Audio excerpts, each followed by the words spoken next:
न्यूटनगत विषयक पहले नियम का दूसरा उदाहरण, टहनी हिलाने पर वृक्ष से फल नीचे गिरते हैं। स्पष्टीकरण, टहनी हिलाने पर टहनी गतिशील हो जाती है, डाल, परंतु फल अपने विरामावस्था के जड़त्व के कारण अपने ही स्थान पर बने रहने के कारण नीचे गिरते हैं। तीसरा उदाहरण, गतिशील रेलगाड़ी से उतरने वाले व्यक्ति के रेलगाड़ी की गति की दिशा में गिरने की संभावना रहती है। तो स्पष्टीकरण, जब कोई व्यक्ति गतिशील रेलगाड़ी से उतरता है तो उसके पैर प्लेटफार्म पर स्थिर अवस्था में आ जाते हैं, परंतु उसके शरीर का ऊपरी भाग गति के जड़त्व के कारण रेलगाड़ी की दिशा में गतिशील बना रहता है, इसलिए व्यक्ति की गिरने की संभावना रहती है। उदाहरण नंबर 4, किसी कंबल या दरी को डंडे से पीटने पर धूल कंबल या दरी से गिर जाते हैं, मतलब कंबल साफ हो जाता है।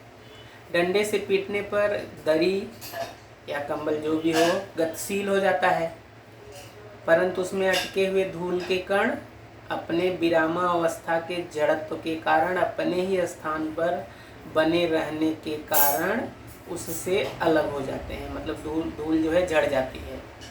5वां, जब किसी वाहन के पहिए कीचड़ में से गुजरते हैं तब पहिए से चिपके हुए कीचड़ के टुकड़े स्पर्श रेखा की दिशा में गति करते हैं, इसलिए वाहनों के पहिए पर मडगार्ड लगे होते हैं।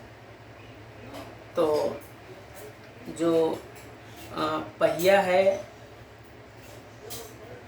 ये जो है जैसे हर बिंदु पर, ये जो वृत्त की परिधि है ना, इसके हर बिंदु पर जो है इसकी दिशा बदलती रहती है।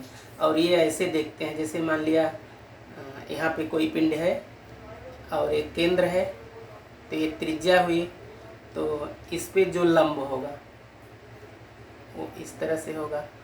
तो अगर पहिया ऐसे घूम रहा है तो जो मिट्टी लगी होगी जो है इस दिशा में ऐसे जाएगी। फिर अगर ऐसे यहाँ खींच दें तो ये त्रिज्या है, तो त्रिज्या पर जो है लंब ये इस दिशा में ऐसे घूम रही है, इसलिए इधर जो है ये लंब हुआ। तो इस बिंदु वाली मिट्टी इधर फेंकी जाएगी। ऐसे ही ये त्रिज्या है, तो इस पे जो लंब खींचेंगे या इधर यहाँ जो मिट्टी होगी इस दिशा में फेंकी जाएगी। ऐसे ही यहाँ पे त्रिज्या है, तो इस पे इस पॉइंट पे जो मिट्टी होगी ये इस दिशा में फेंकी जाएगी, यानी स्पर्श रेखा के अनुदिश जो है कीचड़ जो है फेंका जाएगा।